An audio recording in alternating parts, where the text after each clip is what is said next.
Everything you will listen in this video is taken from the internet or any book or any documentary which is available for public. Good morning everyone.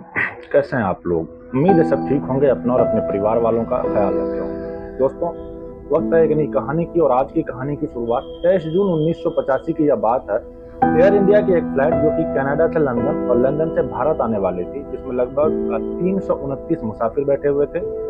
और इसी बीच में जब वो समुद्र के ऊपर flight उड़ रही थी तो अचानक ही उसमें एक जोरदार धमाका हो जाता है। अब जैसे ही धमाका होता है, फ्लाइट के जो परखच्चे उड़ जाते हैं और जितने भी मुसाफिर आसमान में उड़ रहे थे, उस जहाज में बैठे हुए थे, वो सब के सब समुद्र में गिरकर मर जाते हैं, सबकी मौत हो जाती है। उसके बाद जब रेस्क्यू की अभियान चलाया जाता है तो पता चलता है कि 131 लाशें तो बरामद कर ली जाती है। बाकी की 198 जो लाशें होती है, उनका आज तक कोई पता ही नहीं चल पाया।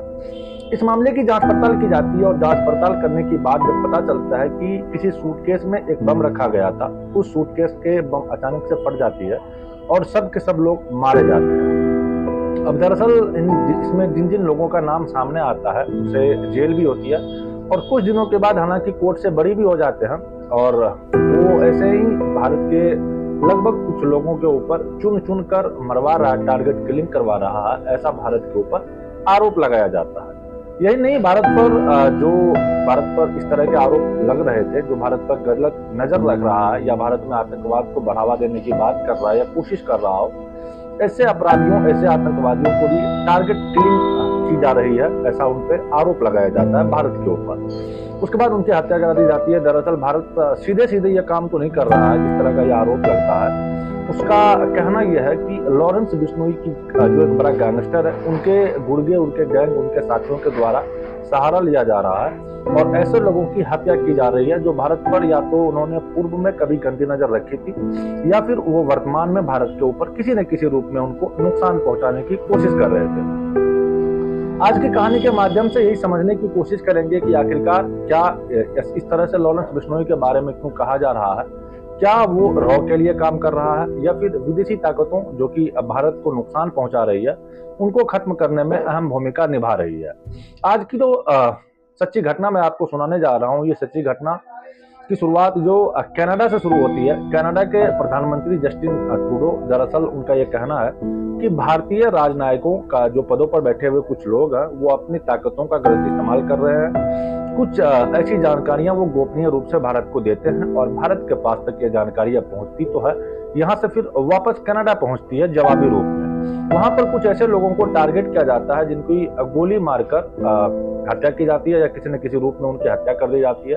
पहली हत्या की शुरुआत होती है 15 जुलाई 2022 को। दरअसल रिपू दमन सिंह मलिक, जो कि अपने काम से शायद ऑफिस जा रहे थे, ऑफिस जाते जाते उनकी गोली मार करके हत्या कर दी जाती है। और जब उनकी हत्या की खबर अखबारों में प्रकाशित होती है तो उनका जो पूर्व इतिहास था उसको लोग खंगालने लगते हैं, उनके इतिहास के बारे में जानने लगते हैं। दरअसल 23 जून 1985 को फ्लाइट नंबर 182 जो कि एयर इंडिया की फ्लाइट थी, जिसमें 329 मुसाफिर बैठे हुए थे कनाडा से या लंदन, और लंदन से यह फ्लाइट जा रही थी भारत की तरफ। और वो जब समुद्र के ऊपर फ्लाइट उड़ रही थी तो अचानक ही उसमें बम धमाका होता है और बम धमाका होने के बाद जितने भी मुसाफिर उसमें बैठे हुए रहते हैं वो सब के सब मारे जाते हैं। इसका आरोप लगा था रिपू दमन सिंह पर और मलिक पर। रिपू दमन सिंह और मलिक जो कि कनाडा में रह रहे थे और यह हालांकि भारत मूल के निवासी होते हैं, लेकिन इनकी इसमें जो लोग बम रखवाने में जिसकी अहम भूमिका निभाई जाती है उनमें यही दोनों के नाम आते हैं। हालांकि 4 साल के बाद वो कोर्ट से बरी हो जाते हैं और वो जो उन्हें जेल में रखवाने में उनका मदद किया था उनके ऊपर आरोप लगाया जाता है, उनके ऊपर जुर्माना लगाया जाता है। हालांकि कोर्ट ने उन्होंने कहा था कि इसके एवज में कि मुझे बेवजह फंसाया गया है और जो मेरे ऊपर झूठे आरोप लगाए हैं और इसीलिए मुझे जुर्माना चाहिए क्योंकि मैंने जो जेल में इतने दिन बिताया है। हालांकि इस मामले को कोर्ट स्वीकार नहीं करता है, लेकिन जब इनकी हत्या कर दी जाती है तो उस तरह की इस हत्या को उस रूप में जोड़ा जाता है कि इन्होंने शायद बम रखवाने में मदद किया था, बम रखवाने में इनकी अहम भूमिका निभाई थी, इसीलिए इनको मरवा दिया गया है। दूसरा नाम आता है 29 मई 2023 को अमरप्रीत शर्मा का उर्फ चक्की।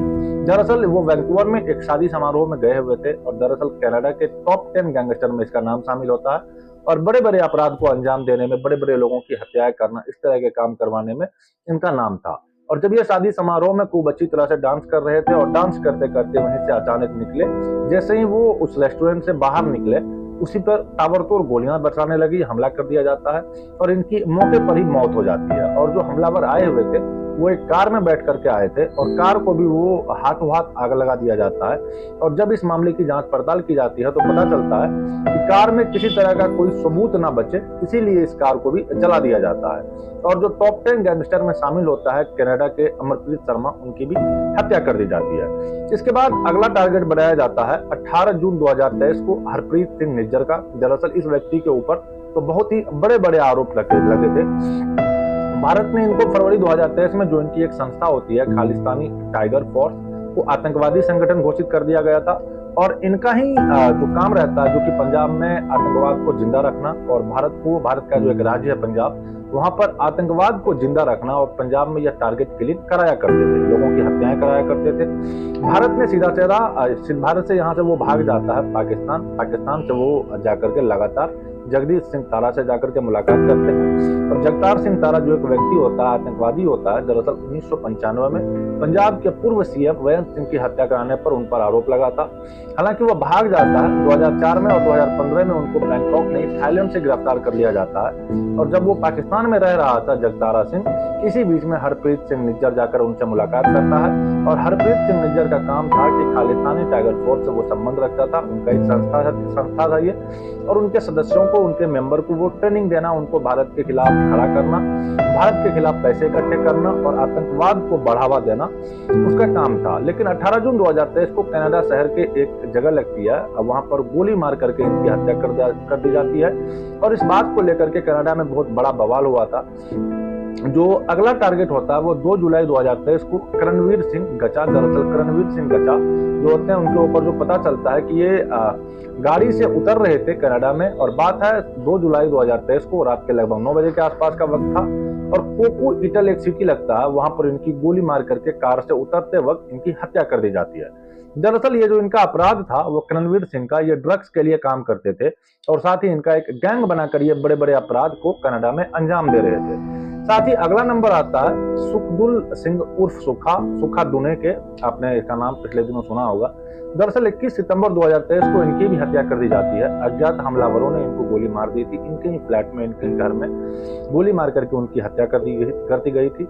दरअसल इनका काम था जबरन वसूली करना, खालिस्तानी के लिए धन जुटाना और भारत के लिए उन धन को खालिस्तानियों पर खर्च करना, यानी कि एक तरह से आतंकवाद को बढ़ावा देने का ही ये काम कर रहा था। और इस पैसे का इस्तेमाल आतंकवादियों की जो गतिविधियां होती है, जो भारत के खिलाफ इस्तेमाल की जाती है, उनका यह इस्तेमाल कर रहे थे। बताया जाता है कि वो भारत में 2017 में भारत से भाग गए थे कनाडा, और एएनआई की लिस्ट में ये 43 लोगों की जो लिस्ट एएनआई ने बनाई हुई थी, उन पर 43 लिस्ट में इनका भी नाम शामिल होता था, यानी करणवीर सिंह गचा, इनका भी नाम उन 43 में शामिल था। करणवीर सिंह यानी कि सुक्खा दुने के दल उर्फ सुक्खा दुने के को जिनका नाम होता है, अगला नाम आता है हरप्रीत सिंह उपल। हरप्रीत सिंह उपल की 2023 में 11 नवंबर को गोली मार करके हत्या कर दी जाती है, जब वो शॉपिंग प्लाजा से निकल रहे थे। साथ में उनका 11 साल का एक बेटा भी होता है, उनकी भी हत्या कर दी जाती है। यह ब्रदर्स कीपर्स ग्रह का एक सदस्य होता है और इनका काम भी बड़ा अपराध करना ही होता है और आतंकवाद को बढ़ावा देना होता है। दरअसल इस तरह के जो आरोप लगते हैं, जो कनाडा के प्रधानमंत्री हैं जस्टिन ट्रूडो, उनको पहले तो भारत के खिलाफ कोई सबूत दे ही नहीं पाए, लेकिन जैसे ही भारत ने अभी हाल ही में महाराष्ट्र प्रदेश की राजधानी मुंबई के बैंड खेरवार में सिग्नल, जो कांग्रेस के पूर्व नेता जो 3 बार के विधायक भी रहे थे, महाराष्ट्र सरकार में वो कैबिनेट के मिनिस्टर भी रहे हैं, सलमान खान और संजय दत्त के दोस्त भी हैं और इफ्तार पार्टी के रूप में मशहूर भी हुए हैं बाबा सिद्दीकी, उनकी एक सिग्नल के पास गोली मार करके हत्या कर दी जाती है पिछले दिनों। और यह मामला पूरे भारतवर्ष में मशहूर हो जाता है, वायरल हो जाता है। वायरल इसीलिए भी हो जाता है क्योंकि लॉरेंस बिश्नोई गैंग के सदस्यों ने इस बात की जिम्मेदारी ली थी कि इनकी हत्या हमने की है। अब ये हत्या क्यों होती है, कैसे होती है, हालांकि पुलिस इस मामले की जांच पड़ताल कर रही है, लेकिन कनाडा और भारत के संबंध जिस तरह से आपस में खराब हो रहे हैं, तो इसी बीच में कनाडा के प्रधानमंत्री सीधे सीधे आरोप लगा रहे हैं कि उनके देश के पिछले 2 सालों में लगभग 6 हत्याएं कर दी जाती है और उन 6 हत्याओं को करवाने में भारत का हाथ है।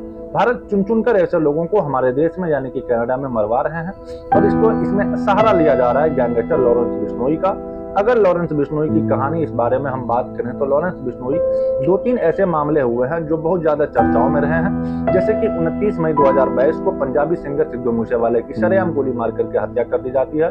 उन्हें तब तक गोली मार जाती है जब तक कि उनके प्राण नहीं निकल जाते हैं। और इस तरह से सुखदेव सिंह मीना की 5 दिसंबर 2023 को जयपुर में गोली मार दी जाती है। गोगा मेडी की हत्या जो आप लोगों ने सुनी थी।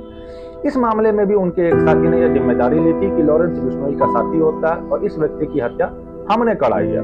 यानी कि लॉरेंस बिश्नोई गैंग ने इसकी जिम्मेदारी ली। और साथ ही साथ 14 अप्रैल 2024 को सलमान खान के जो गैलेक्सी अपार्टमेंट है वहां पर भी एक के बाद एक 5 राउंड गोलियां चलाई जाती है। और 5 राउंड गोलियां चलाने में जो आरोप लगते हैं, जो पकड़े जाते हैं, वो लोग कहते हैं कि वो लॉरेंस बिश्नोई के लिए काम करते हैं और उनका मकसद था कि जाकर सीधे सीधे सलमान खान को डराना, धमकाना, इसीलिए ताकि इंडस्ट्री का एक तरह से उनके ऊपर कब्जा हो सके। जो गैंग था यानी कि Dawood Ibrahim gang, D company के मालिक दाऊद इब्राहिम, वो पूरी तरह से खत्म हो चुका है और अब लॉरेंस बिश्नोई गैंग उस पर पूरी तरीके से कब्जा हो जाए। एक तरफ तो जांच पड़ताल चल ही रही है कि लॉरेंस बिश्नोई जेल के अंदर, यानी कि अभी वो साबरमती जेल के अंदर है जो कि गुजरात में है और वहीं से बैठे बैठे इस तरह के गैंग को चला रहा है। लगभग 10 या 12 साल से वो लगातार सलाखों के पीछे है और जेल के अंदर बैठे हैं। उसने लगभग 700 से ज्यादा शूटरों का नेटवर्क तैयार कर लिया है। कई राज्य हो या उत्तर प्रदेश हो, हरियाणा हो, पंजाब हो या फिर महाराष्ट्र हो, झारखंड हो, यूपी सहित तो इस तरह के कई राज्यों में उसने लॉरेंस बिश्नोई ने एक तरह से अपना राज्य चला रहा है। वहां पर अलग अलग तरह के लोगों को उन्होंने अपना शूटर में शामिल किया हुआ है और इस तरह से वो जेल में बैठे बैठे इस तरह की टारगेट किलिंग वो करवाता रहा है। खैर जस्टिन ट्रूडो का इस तरह का आरोप लगाना कितना सही है कितना गलत है ये तो खैर हम पुलिस की जांच के ऊपर छोड़ देते हैं। आपकी क्या ओपिनियन है, आप क्या सोचते हैं इस बारे में कि जस्टिन ट्रूडो का ये कहना कितना सही है कितना गलत?